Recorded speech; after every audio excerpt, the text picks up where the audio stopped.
어렵고 복잡한 경제 뉴스 아주 간단하게 풀어드립니다. 경제가 문제 시간이죠. 블록체인 미디어 조인디의 고란 기자와 함께 합니다. 어서 오세요. 네, 안녕하세요. 네, 뭐 이렇게 열심히 바쁘게. 네. 네, 주식 뭐 얼마나 올랐나 이제 늦게 확인하는 겁니까? 댓글 체크하고 있습니다. 댓글 체크하고 있습니까? 네, 오늘도 소식을 여러 가지를 준비해 오셨어요. 다 네. 하나같이 굉장히 좀 재밌는 이슈들인데, 아니 어떤 건 재밌고 어떤 거는 좀 씁쓸하고 네. 여러 가지 섞여 있습니다. 일단 가장 뭐 사람들이 많이 궁금해하는 부동산 문제.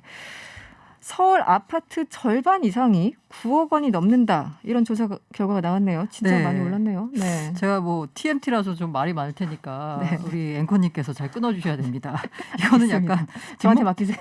뒷목 잡는 뉴스죠. 네네. 어떻게 절반 이상이 9억 원이 넘냐라는 그러니까요. 거죠. 네. 이 부동산 114가 가장 많은 데이터 정보를 갖고 있다라고 보셔도 될 것 같아요. 사실 과거로 보자면 이게 네이버랑 싸우다가 결과적으로 네이버가 철수하고 부동산 114가 거의 네. 잡았다라고 보시면 될 것 같은데요. 네. 가격대별 서울 아파트 가구수 분포 현황이라는 걸 이제 찾아봤습니다. 네. 그랬더니 지난 금요일 22일이죠. 기준으로 9억 초과 가구가 66만 4,698가구, 9억 이하 가구가 60만 9,788가구. 숫자가 잘 안 오니까 비중으로 볼게요. 네네. 9억 이하가 47.8, 네. 9억 초과가 52.2. 그러니까 절반이 넘었군요. 네, 맞습니다. 이게 9억 초과 아파트가 더 많아진 것은 너무 당연하게도 부동산 114가 통계를 작성한 이후 처음입니다. 너무 당연한 것 같죠. 너무 당연하죠. 네. 2017년 5월로 보자면 이게 문재인 정부 출범한 때잖아요. 그 당시로 보자면 9억 초과 아파트가 22만 9,578가구예요. 그러니까 네. 23만 가구가 안 됐었고 비중으로 보자면 18.3%였거든요. 네. 10가구 중에 2가구에도 못 미칩니다. 그런데 앞서 말씀드린 22일 기준으로 보니까 52.2%가 된 거예요. 이거 너무 심하네요. 이 수치를 다시 한번 확인을 하니까. 네. 그래서 지역별로 또 편차가 많았을 것 같은데요. 맞아요. 네. 그래서 이걸 보면 이제 그 약간 구간별로 보자, 가격별로 지역별로 보자라고 네. 봤더니 3년 7개월 동안 이제 그 구간별로 봤을 때 가격 구간별로 6억 원 이하 아파트는 정말 사라졌습니다. 그렇군요. 찾기가 네. 힘들 정도가 된 거예요. 네. 이게 그 2017년 5월에는 62.7%가 6억 원 이하였거든요. 네. 그런데 지금은 19.3%예요.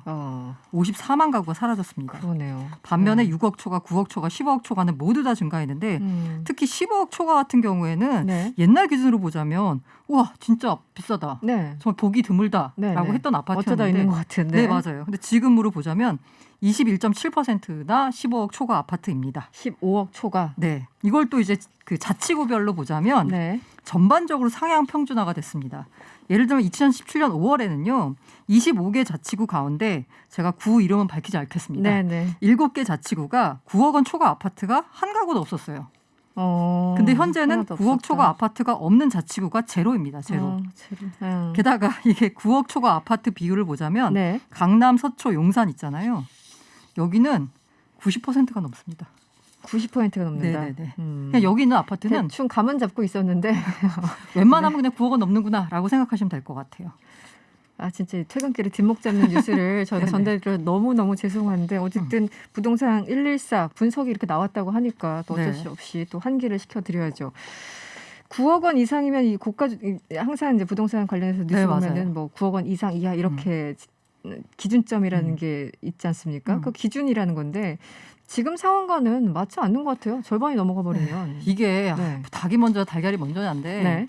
어쨌든 뭐 집값을 안정화시키는 게 사실 먼저죠. 근데 지금 현실적으로 집값이 이렇게 많이 올랐잖아요. 그러니까 이 과거 기준에 맞춘 이 9억 원, 15억 원, 보통 6억, 9억, 10억 네네. 여기를 보통, 이제 기준으로 해가지고 가격 뭐 세금이라는 게 이렇게 네. 껑충껑충 뜁니다. 네. 이게 맞느냐인 거예요. 이 과거 기준으로 보자면 이제 현재의 과세 체계로 보자면요, 6억 원은 중저가 주택, 네. 9억 원 이상은 이제 고가 주택. 네. 네. 15억 원 이상은 초고가 주택이에요. 고가 주택 9억 원 기준이 2008년에 생겼습니다. 네. 근데 아직도 안 바뀌고 있는데 이 과연 절반 넘는 서울 아파트, 뭐 서울이긴 하지만 네. 절반이 넘는데 이걸 고가 주택으로 봐야 된다? 좀 약간 의문인 거죠. 그러니까 절대적으로 보면 고가는 맞죠.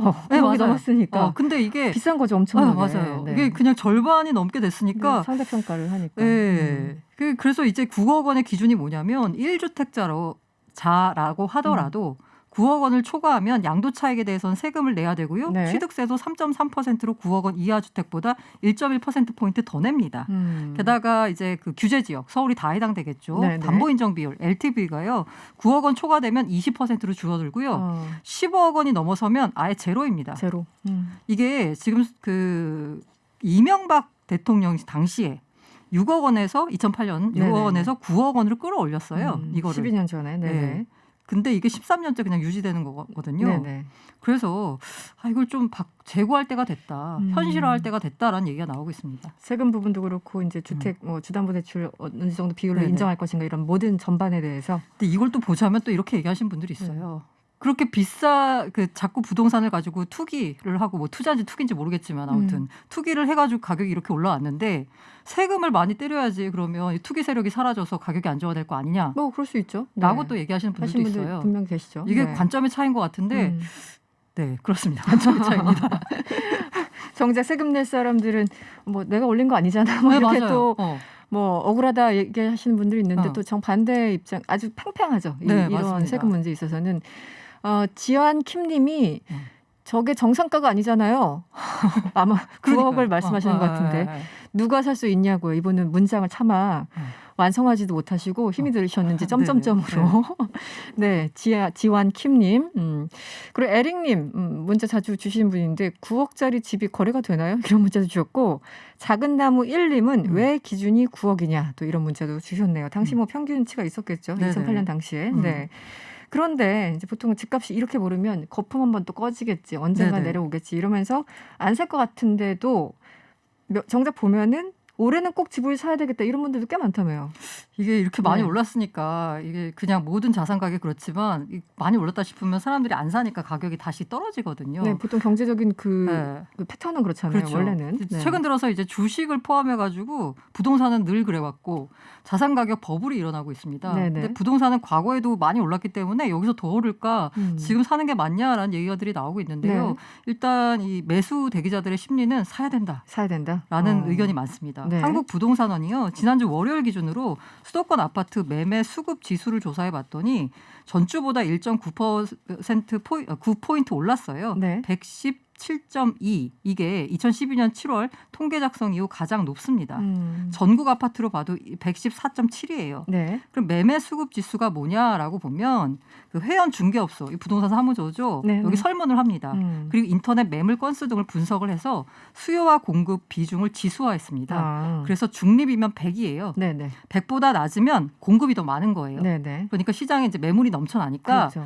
좀 되게 싸게 일단 살 수 있는 좋은 거죠. 거죠. 네네. 가격이 떨어질 확률이 높습니다. 그런데 100을 넘으면 수요가 더 많다는 얘기예요. 쉽게 말해서 사려는 사람들이 더 많으니까 가격이 앞으로도 오를 거라는 얘기죠. 근데 지금 이제 전국 아파트 보니까 114가 넘더라. 네, 수도권만 보면 117.2. 사려는 사람들이 훨씬 많다는 얘기예요. 그러네요. 네. 특히나 수도권 가운데서도 경기와 인천이 경기 같은 경우에 123.1을 기록했습니다. 더 높아요. 네, 이게 그 2019년에 1216 대책 나왔잖아요. 네네. 그리고 이게 서울에 있는 고가 아파트를 규제한다는 거죠. 이른바 이제 풍선 효과가 나오면서 그 수도권, 서울 주변부 지역 값이 아파트 값이 많이 올랐습니다. 그러니까 여기로 이제 서울은 사기가 너무 넘사벽이니까 네네네. 이 주변으로 시세가 옮겨오면서 네. 123.1까지 나온 거죠. 경기도가 제일 높군요. 123.1. 알겠습니다. 그래서 이 상황에서 그 사야 되는 거예요? 말아야 되는 겁니까? 고란 기자. 저는요 항상 하는 말이에요. 네. 제가 누가 물어보면 항상 하는 말인데 부동산, 주식 같은 경우에 중립, 네. 매수, 매도 포지션이 있습니다. 네네. 중립은 뭐다? 주식을 하나도 안 들고 현금만 들고 있는 거예요. 네. 주식을 사면 매수예요. 그리고 이제 공매도가 좀 불가능하지만 어쨌든 만약에 공매도를 한다 그러면 그게 바로 숏 포지션이라고 하거든요. 네. 그러면 집의 경우에 어떻냐? 집을 내가 안 사고 무주택자가 그러면 중립이냐? 전 아니라고 봐요. 집은 특이하잖아요. 내가 일단 살아야 되잖아요. 그렇죠. 일단 사는 그래서 거죠. 네. 부동산은 정말 특이하게, 아니 주택은 특이하게 1주택이 중립이라고 봐요. 1주택 중립이다. 네. 기본적으로 살아야 되니까. 네, 살아야 되니까. 그래서 2주택부터가 이제 매수 포지션인 거예요. 앞으로 집값이 오를 거다라고 생각하는 거고 반대로 무주택자는 뭐냐? 숏 포지션이에요. 앞으로 집값이 떨어질 거다라고 생각하는 거거든요. 네네. 그러니까 저는 모든 게 다 시작은 중립이잖아요. 네네. 시장 상황에 따라서 내가 숏으로 갈지 롱으로 갈지를 선택하는 거잖아요. 부동산도 어쨌든 성격이 다르다. 네, 집은 일단 한 채 갖고 있어야지 전 중립이라고 보기 때문에 살아야 될 집은 있어야 된다는 주의입니다. 네. 저는. 네. 고란 기자의 일단 의견이었고요. 네, 제 의견입니다. 네네. 다음 이슈로 넘어가 보죠. 이 코로나19가 이제 워낙 뉴스의 대부분을 차지하다 보니까 좀 안 보이는 뉴스들이 있어요. 그런데 지금 보니까 이 조류 인플루엔자 상황이 굉장히 심각하다고 해서 지금까지 살처분된 닭이 1,800만 마리 이른다고요? 저도 이렇게 많은지 몰랐어요. 사실 네. 인지를 못하고 있었습니다. 이게 무려 우리가 지금 네. 매일매일 코로나 확진자 얼마다 이거 체크하고 있어서 몰랐던 일이지. 네. 그 조류 인플루엔자 AI가 네네. 4개월 가까이 지속되고 있었다라고 합니다. 네. 그래서 살처분한 닭도 1,800만 마리를 넘어섰는데요. 이게 AI가 처음 발생한 게 지난해 10월 1일이래요. 네. 거기부터 이제 일요일까지 24일까지 그 살처분된 걸 봤더니 산란계, 그러니까 계란을 낳는 닭과 그다음에 식용육, 육개가 있잖아요. 네네. 먹는 거. 네네. 요게 합치니까 한 1,800마리 되는 거예요. 특히 이제 전국의 산란계와 육개가 6,400만 마리, 7,400만 마리 정도 되는데 네. 짧은 기간 안에 2천만 마리 가까운 닭이 살처분된 거잖아요. 네네. 당연히 닭고기와 계란값에는 영향을 줄 수밖에 없죠. 그렇죠. 오를 수밖에 없죠. 특히나 문제가 되고 있는 게 이 먹는 거 있잖아요. 육개 같은 경우에는 자동화 시스템이 잘 돼 있습니다. 네. 근데 산란계 같은 경우에는요. 이게 안 돼 있대요. 그래서 피해가 더 크다라고 합니다.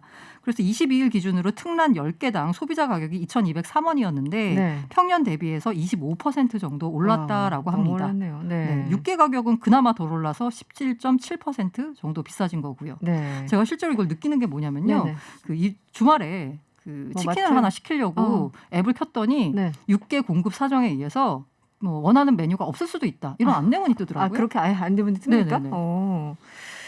그러면 뭐 지금 말씀하신 것처럼 가격이 전반적으로 오르는데 달걀값 계속 오르고 있는 상황이네요. 네, 처음에 이제 두 가지를 보자면 닭고기 값. 네, 네. 이거 닭고기는 일단 공급 여력이 충분하다라고 합니다. 그래서 요거는 그닥 뭐 걱정 안 하셔도 될 것 같고요. 네네. 계란이 문제예요, 계란이. 그래서 그 농식품부가 수급 상황을 고려해서 설 전까지 필요한 물량을 해외에서 들여올 계획이라고 합니다. 네. 뭐 여러 가지가 많은데요. 신선란, 훈제란, 뭐 남황분, 기타 등등 8개 품목에 대해서 6월 30일까지 한시적으로 수입 관세를 면제하기로 했습니다. 네네. 그리고 제과 제빵 업체한테는요. 신선란 대신에 계란 가공품을 사용하도록 협조를 요청을 했고요. 네. 이게 아무래도 더 수급 상황에 영향을 덜 주니까요. 그리고 실제로 아시아나가요. 오늘 미국 시카고 인천 노선을 통해서 미국산 계란 20여 톤을 운송을 해왔다라고 합니다. 저 이 기사 굉장히 인상적이었는데요. 네, 아시아나가. 근데 이게 네. 뭐 아시아나가 알아서 한 게 아니라 정부가 요청을 했다라고 해요. 그랬겠죠. 계란 수급 상황이 네. 좀 이제 뭐 안 원활하지 좋으니까. 않으니까. 2017년에서도 같은 일을 했고요. 아시아나항공이 당시에는 150톤 이상의 수입 계란을 수송했다라고 합니다. 굉장했네요. 네. 이번에는 20여 톤 네. 미국산 계란 알겠습니다. 앞으로 더 할 것 같아요. 그러네요. 계속 이런 상황이면. 네. 지금 뭐 코로나도 그렇고 AI 그 조류 인플루엔자 영향도 그렇고 여러 가지 이제 우리 일상적인 경제에 영향을 미치고 있는 게 사실이잖아요. 계란 네네. 가격만 올라가도 그렇고 등등. 또 하나 이 코로나가 또 우리 일상에 영향을 주는 것 중에 하나가 또 의외로 이건 좋은 일입니까? 위조 지폐 시장이 위축됐다는 표현은 조금 이상하고 위조 지폐가 조금 많이 줄어들었다. 네. 이런 기사가 있는데 어떤 건가요? 코로나 네. 때문에 간만에 좋은 일도 있는 것 같습니다. 네. 네. 한국은행이 2020년 중 지난해죠. 위조 지폐 발견 현황을 발표를 했는데요. 네.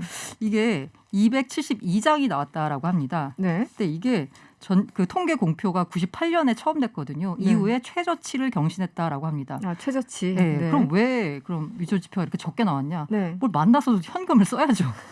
지금은 언택트다 보니까 네. 다 이렇게 뭔가 현금 주문하고 게다가 그 온라인 앱으로 주문하고 게다가 카드로 이제 하고 하니까. 네. 실제로 근데 매장에 살 때도 이 현금이 뭔가 이렇게 균을 옮기는 그 네, 네. 최고의 그거다라는 인식이 좀 있잖아요. 주고받는 게 좀 꺼려지죠. 네, 맞습니다. 네, 그래서 웬만하면 이거 안 쓰려고 하잖아요. 심지어는 카드도 좀 그렇다고 해가지고 네. 아예 그 단말기를 갖다 놓고 거기서 이제 페이식으로 해서 핸드폰을 본인이 맞아요. 갖다 대서 뭔가 사람 손을 안 거치도록 하는 게 바코드 그냥 찍고 이런 맞아요. 식이죠. 네. 그런 식이 이제 유행하고 있잖아요. 네. 그러다 보니까 지폐 주고받을 일은 더더욱 없고 그러다 보니까 위조 지폐도 줄어든 거 맞고요. 사기칠 대상이 사라졌군요. 네, 이 맞습니다. 사람들 입장에서는. 네. 그런데 이제 권종별로 보자면 좀 약간 눈에 띄는 게 가장 많이 줄어든 게 그러니까 다 줄었는데요. 네네. 유일하게 하나 늘어난 게 하나 있어요. 늘어난 게 있어요? 네, 권종이 뭐 5만 원권, 만 원권, 5천 원권, 1,000 원권 있잖아요. 가장 많이 그러니까 다 줄었거든요. 네? 늘어난 게 유일하게 딱 하나가 있습니다. 과연 얼마일까요? 얼마짜리? 늘어난 게 네. 진짜 상상이 안 갔는데요. 네, 약간 소폭 늘었습니다. 소폭 늘게 됐는데 줄진 않아가지고. 어쨌든 음. 전체적으로는 글쎄요. 1,000원짜리인가? 만 원짜리. 만 원짜리? 왜냐하면 5만 원짜리는 위조가 어렵대요. 위조가 어려워서. 네, 위조가 어려워서 이건 안 되고 5천원하고 1,000원은 위조해봐야 남는 게 별로 없어서 크게. 네, 그래서 만 원짜리가 가장 많이 이게 106장보다 소폭 늘어났다고 합니다. 115장으로. 소폭 늘었다. 네네. 어쨌든 위조 지폐가 전반적으로 조금씩 줄어들고 있다. 이런 얘기 주셨고 아까 그 고란 기자가 뭐 달걀 가격 얘기하셨잖아요. 4708번님이 달걀이 한 판 30개에 7,000원에서 8,000원입니다. 너무 비싸네요. 네, 맞아요. 네, 마트 가니까 비싸더라고요. 그러니까요. 저도 5,000원 넘는 거 별로 사본 적이 없는데. 7643번님 마트에서 계란 사기 힘들어요. 오전에 안 사면 금방 동나서 없다고. 오전에 일찍 가셔야 되는군요. 정말 계란 우리 일상적으로 굉장히 많이 먹는 음식인데 그 요리에도 많이 들어가고요. 참 힘든 상황입니다. 네, 마지막 뉴스를 한번 넘어가 볼까요? 이 맹견 소유자 이분들은 다음 달부터 책임보험에 꼭 가입해야 된다. 이런 그 규제사항이 나왔습니까? 네, 농림축산식품부가 동물보호법을 개정을 했어요. 네. 이게 다음 달 12일부터 시행이 됩니다. 이거 보면 맹견 소유자는 책임보험에 의무적으로 가입을 해야 되고요. 만약에 가입을 하지 않았다라고 하면 뭐 가입을 안 했는데 실제로 이 동물이 뭔가 문제를 안 일으켰어요. 근데 가입하지 않았다는 사실 자체만으로 최대 300만 원의 과태료가 부과됩니다. 그렇군요. 사고를 일으키지 않았더라도. 이게 맹견이 도대체 그럼 기준이 뭐냐라고 봤더니 법에 뭐라고 나와 있냐면 도사견을 비롯해서 아메리칸 피플 테리어, 아메리칸 스테퍼드셔 테리어, 스테퍼드셔 불 테리어, 로트와일러와 그 잡종의 개를 뜻한다라고 돼 있어요. 딱 종류가 딱 명시되는 거군요. 제가 이거 봤어요. 찾아보니까 약간 뭔가 인상 사나운 개들은 다 들어가 있더라고요. 좀 무섭다 싶으면 일단 들어가 있습니까? 제가 개를 잘 몰라가지고 이렇게 다 검색을 해보니까 약간 인상 사나고 좀 날카롭게 생겼다 싶은 애들은 다 들어가 있다라고 하더라고요. 비주얼을 그 이미지를 검색해 보셨군요. 기자가. 저 몰라가지고. 그러네요. 근데 그럼 지금까지는 그럼 아무것도 없었냐? 그럼 보험이 있긴 했어요. 근데 이게 최대 그 보상하는 게 500만 원 정도밖에 안 됐던 거예요. 근데 이제 사람을 만약에 뭔가 피해를 입혔으면 500만 원 가지고는 택도 없잖아요. 그야말로. 엄청난 상해일 텐데. 그래서 이 맹견 보험 같은 경우에는 맹견으로 인한 사망 또는 휴유장애를 입은 경우 한 명당 8천만 원. 부상의 경우에는 피해자 한 명당 1,500만 원. 그리고 다른 사람의 동물의 상해를 입힌 경우에는 사고 한 건당 200만 원 이상을 보상하도록 돼 있습니다. 그래서 이제 오늘 하나손해보험이 오늘 처음으로 상품을 출시했거든요. 그 밖에 이제 NH, 롯데, 삼성 등 이제 다른 데도 속속 출시해요. 대충 보니까 이 보험 의무 가입이잖아요. 너무 비싸면 또 가입을 안 하실 분들이 많죠. 보험료가 한 마리당 연 15,000원밖에 안 합니다. 연 15,000원이요? 네네. 월간 1,250원이에요. 그렇게 부담스러운 건 아니네요. 네, 맞아요. 의무하니까 꼭 가입을 하셔가지고 과태료 무는 일이 없으셔야 될 것 같습니다. 일단 이 책임보험 들어두는 게 좋죠. 이 맹견들. 들어두는 게 아니라 이제 꼭 들으셔야 됩니다. 그렇죠. 최대 300만 원의 과태료 부과 대상이라고 합니다. 네, 오늘은 여기까지 듣겠습니다. 고맙습니다. 네, 감사합니다. 지금까지 고란 기자였습니다.